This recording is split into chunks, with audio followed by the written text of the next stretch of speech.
Sparks, we welcome Jamey Maniscalco, a neuroscientist, educator, and wellness consultant who bridges the gap between cutting edge brain science and everyday wellness.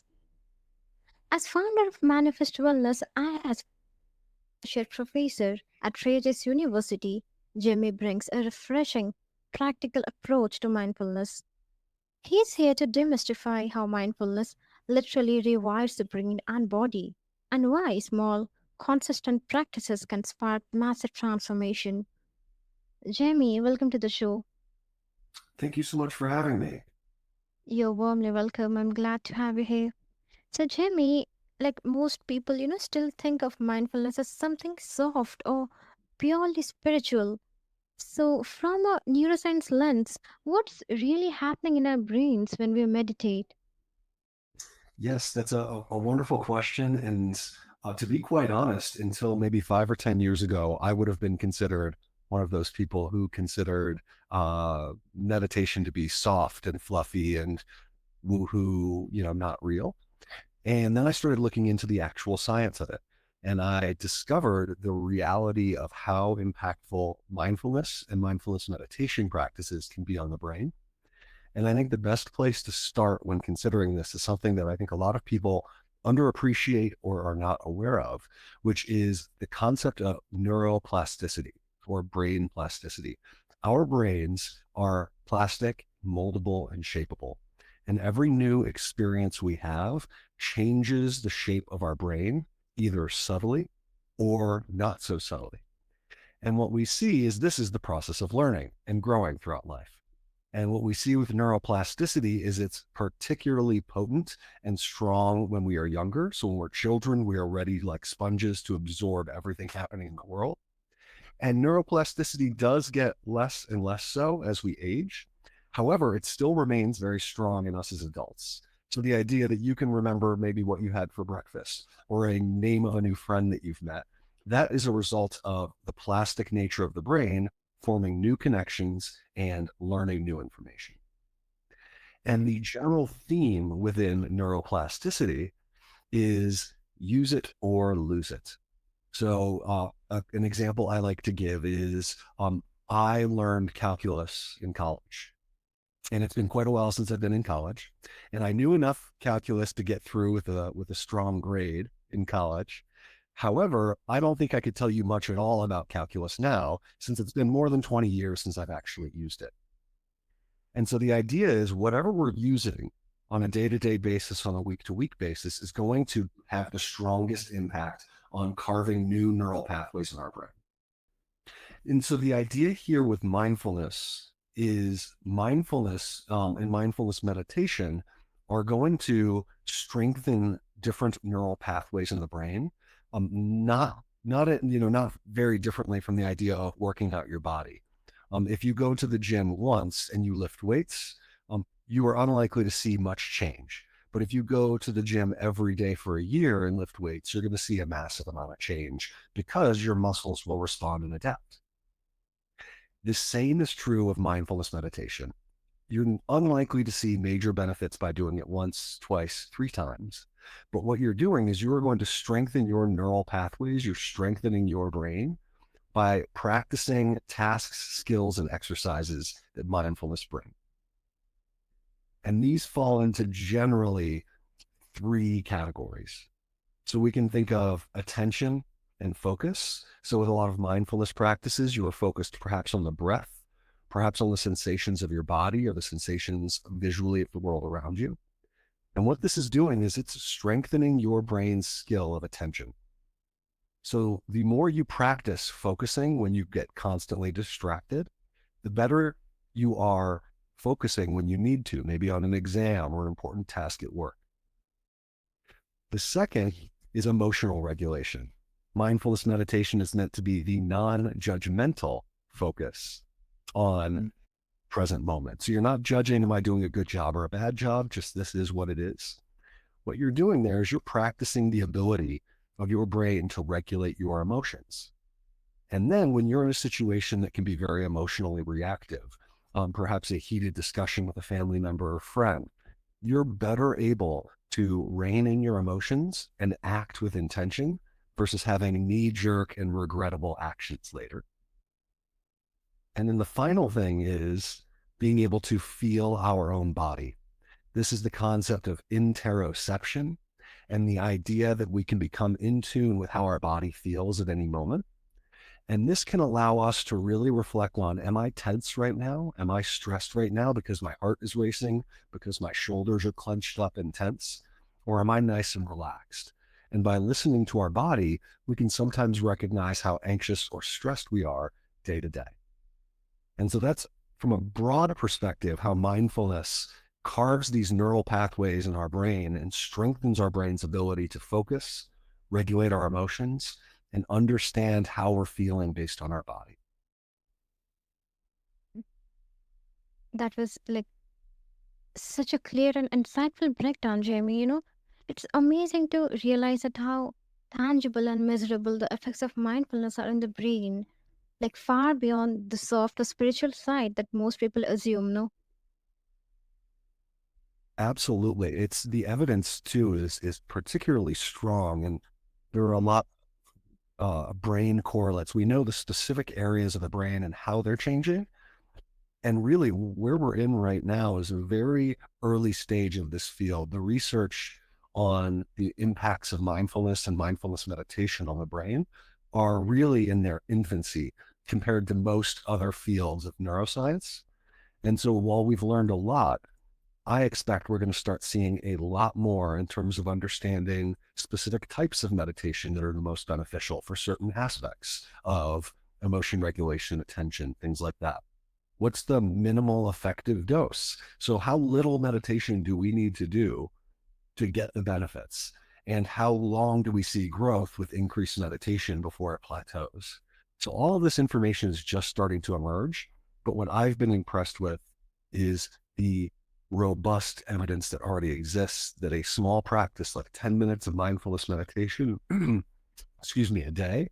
So just 10 minutes a day has been shown to have massive impacts in the areas I just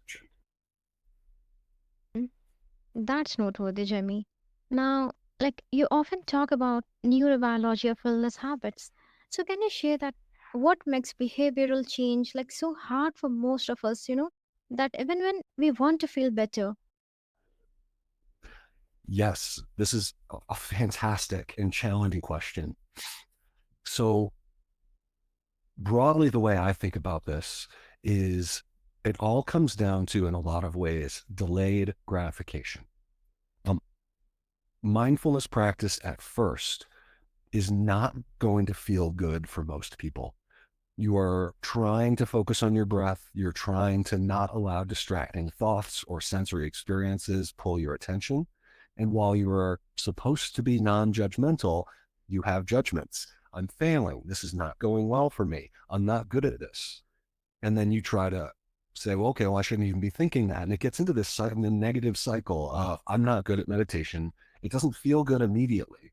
And I can't quantify or see benefits on day 1, 2, 3, 4, etc. So why am I doing this? Because we live in a world where we want instant gratification. We want, oh, I did my meditation for 10 minutes and my life has changed. And that's rarely how major brain changes occur. What we need to do is we need to be able to get through that hump, that challenge of, I don't see any benefit. I don't feel good while I'm doing it, but I'm going to persist because I know it's beneficial until I start seeing benefit later. So I'm going to do the hard thing in the short term, knowing that it's going to benefit me in the long term. But most of us live in a world, and unfortunately, the advent of smartphones and social media have caused us to live in a world of short-term dopamine hits, short-term reward and pleasure.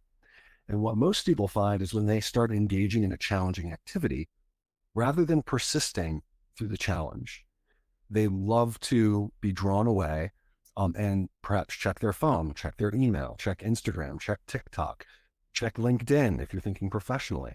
And those can give us some quick dopamine hits. You see a post from a friend, or someone has liked a comment you made, and you feel good immediately. And that feels nice.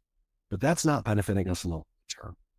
So what I think of when I think of meditation is, if you can understand the why, of meditation. Why is this beneficial for me? And why is this important to me and my long-term goals? Connecting that and anchoring it there will help you persist in doing meditation that doesn't have short-term reward per se until it gives you the long-term reward.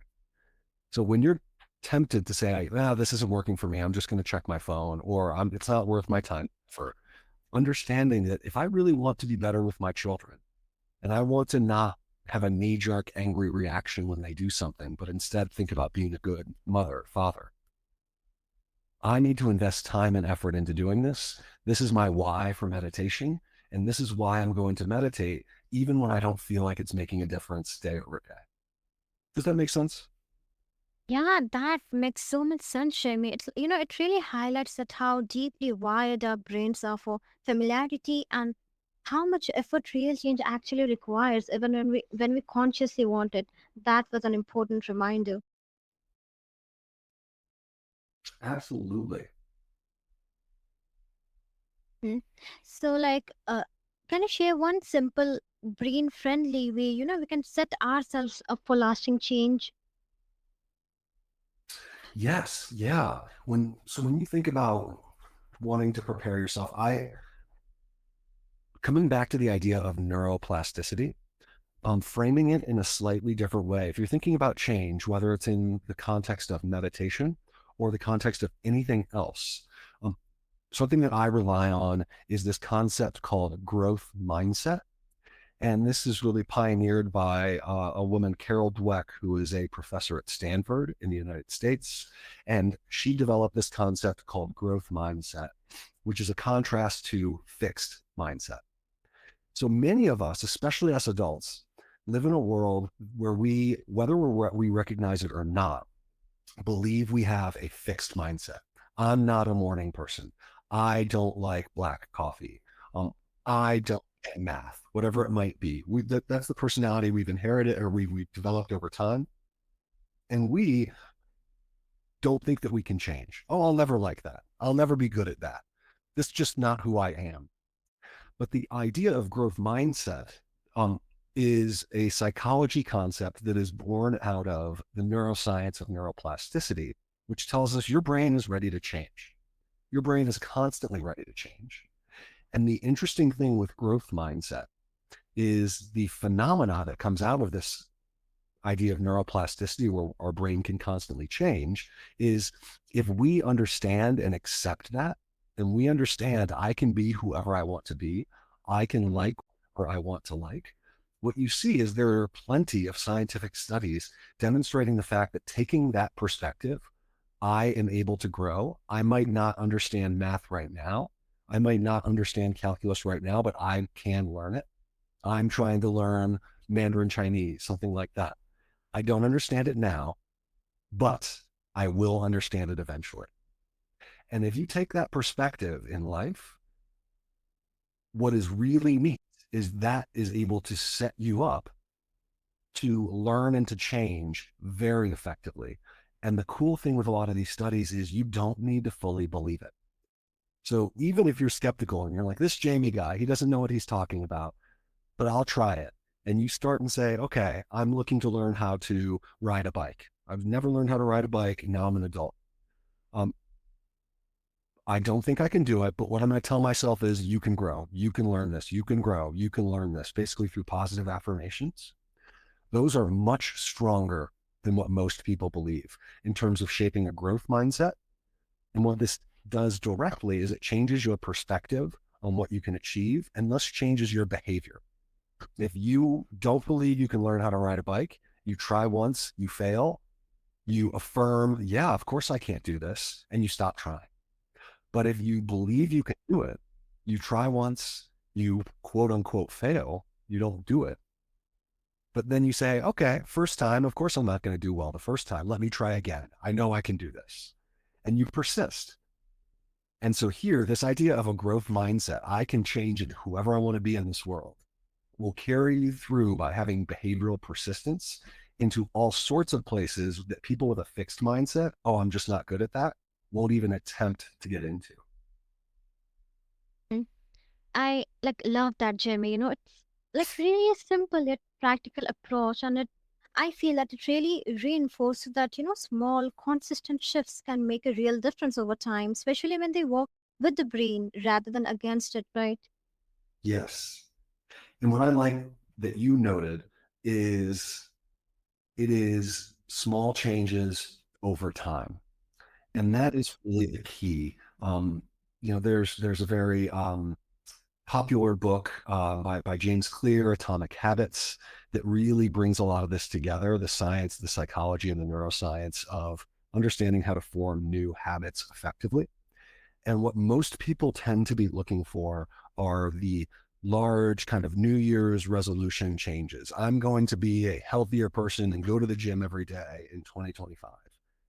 And what they do is they try to change everything about themselves overnight, which is extremely hard to maintain and sustain. And so what happens is you struggle to do this. It takes tons of energy and you realize this doesn't work for me. And you fall back into your old patterns and no change is made 3 weeks, 1 month, 6 months later. But the sustainable approach is, okay, if I change a little bit each day and I grow a little bit each day, and what I do is I don't start going to the gym per se. That's a lot for me. I'm busy. I'm working. I'm a parent. I have kids. I have family members I need to take care of. So I don't have time to exercise. But what I'm going to do is instead of riding the elevator or instead of taking an escalator, I'm always going to take the stairs. I've got great legs. I'm going to use them by taking the stairs. That is a simple change that then you get in the habit of taking the stairs and you're getting more exercise. You feel better. And then you can add incrementally on top of that. I'm going to take one meeting a day while I'm taking a walk. Wonderful. So you're taking the stairs and now you're taking a walk during a meeting and you're getting a mile of walking in plus the stairs. And so what you can see is a month later, that starts to build into real change, into real weight loss, into real increase in strength. But if you immediately go and say, I'm going to start running 5 miles a day on a treadmill at the gym, that's really hard to sustain if you haven't already been doing it. So highlighting you have a long life to live. You don't need to change overnight, even though you might want to.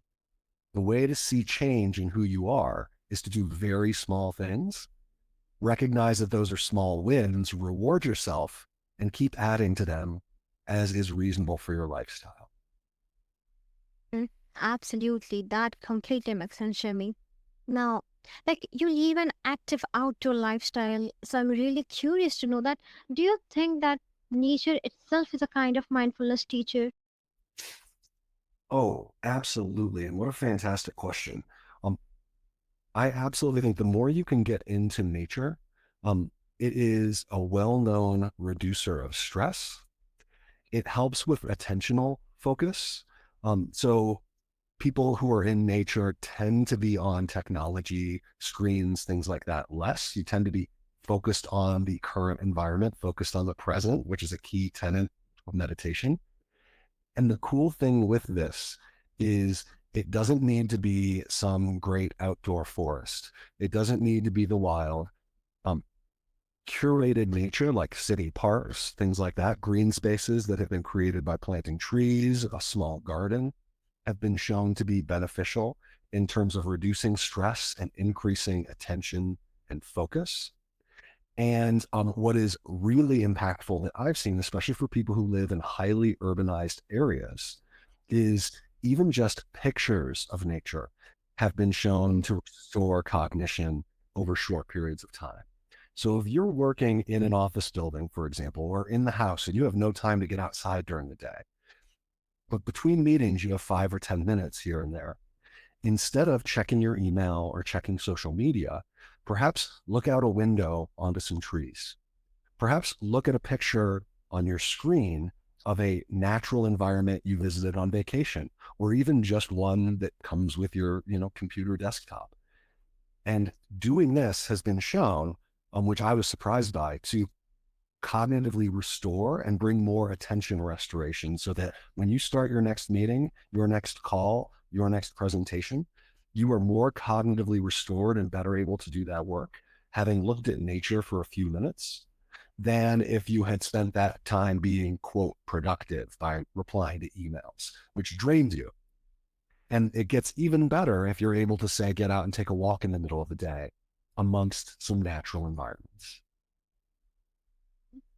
I really feel that, Jimmy. I love nature too. I feel that, there's something about being outdoors that naturally brings out into the present moment, like without even trying. It's like nature quietly reminds us to slow down, breathe, and just be. Absolutely. And it really, I think the other thing for me is it gives me good perspective.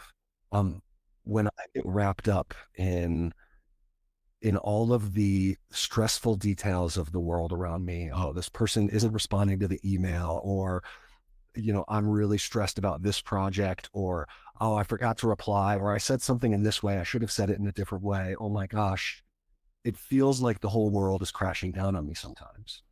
And then I step away from my email, my computer, my team, and I step into the outdoors and realize how big the world is. And for me, that perspective shift of my problems are very, very, very small compared to the entire world, compared to the entire universe. My friends, my family, they don't care about my performance at work. Most of my coworkers don't care about how I phrased a specific email. It gives me that perspective by stepping out into nature. And that to me, I think, is just as important as stress relieving effects, realizing the world is bigger than just you. And how can you focus on the important things versus the mundane things? Absolutely. I completely agree again, Jamie. Like, I personally love writing, and like, I find that being in nature, really helps me give perspective, and it has a way of clearing the mind and offering fresh clarity, almost like a gentle reminder. Absolutely. And that clarity in the world in which we live is invaluable. Our focus and attention is constantly being pulled by pings, by email notifications, by social media updates.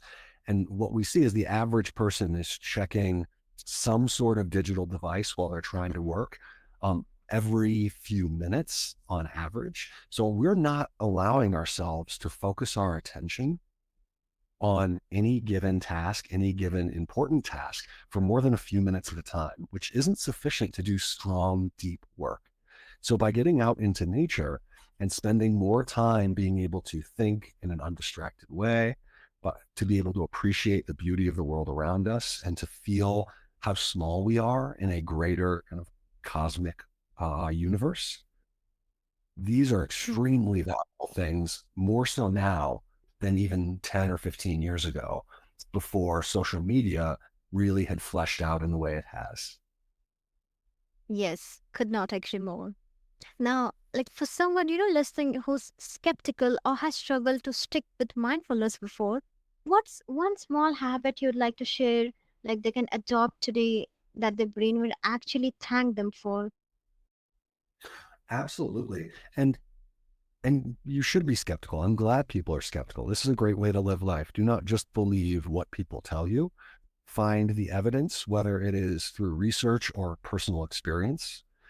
One small way to change, and for those who are skeptical or those who think, I'm not going to invest in this, I fully appreciate that. That was me maybe 10 years ago, maybe 15 years ago. Um, what I would say is instead of trying to sit down and do a mindfulness meditation each day, that might not be something you prioritize. Even if it's only 2 or 3 minutes, you might say, I'm not doing that. But instead, what I would say is find to do two practices. Find one time a day where you could test out having a mindful moment. So, this mindful moment could be while I'm brushing my teeth, I'm not going to look at my phone. I'm just going to feel how brushing my teeth feels. I'm just going to look at my teeth as I brush them and think about how many I have and how do they feel right now. Or I'm just going to wash the dishes and not have a conversation with somebody. How does the soap feel on my hands? How does this plate feel in my hands as I wash it? Is it heavy? Is it light? Is it slippery? Is it rough? And just be there with the moment and try doing that once a day and start to get a feel and an appreciation of the world that is directly around you without being distracted. And the second thing I would say is when you have a moment and you're feeling stressed, you're feeling overwhelmed, you're feeling unhappy, you're feeling anxious, instead of going to your phone, which most of us do, and I'm guilty of this as well, to try to distract ourselves and escape that feeling, what I would say is instead take 30 seconds and focus on your breath. Because what is known is that this focus on the breath is going to help restore your emotions and relax you. And one thing that I like to do is called the 4-7-8 method of breathing, which you breathe in through your nose for 4 seconds, hold for 7 seconds, and breathe out. And I like to do it through your mouth, like you're blowing through a straw, for 8 seconds. And what is known is breathing out is controlled by the part of your brain and nervous system that's called the parasympathetic nervous system, or the rest and digest nervous system. This is the opposite of our fight or flight stress response. So by having a really nice long exhale, breathe in, and then exhaling as long as possible, you are forcing your brain into a calm state. And so by switching this type of breathing in for a task like checking social media, which is a stressor for our brains, you will restore yourself and see that your emotional burnout is reduced day over day. And it takes nothing more than 20 seconds here or there. That's surely going to be beneficial for all our listeners out there. Jamie, you reminded us that mindfulness isn't about becoming someone new, it's about returning to who we are. And when our nervous system is regulated, our mind is clear and our body feels safe. Science may explain it, but only practice allows us to leave it. So, listeners, start small, stay curious, and watch your brain and life transform. And that's it for today's episode of Soul Sparks. I'm your host, Saima. Until next time, stay safe.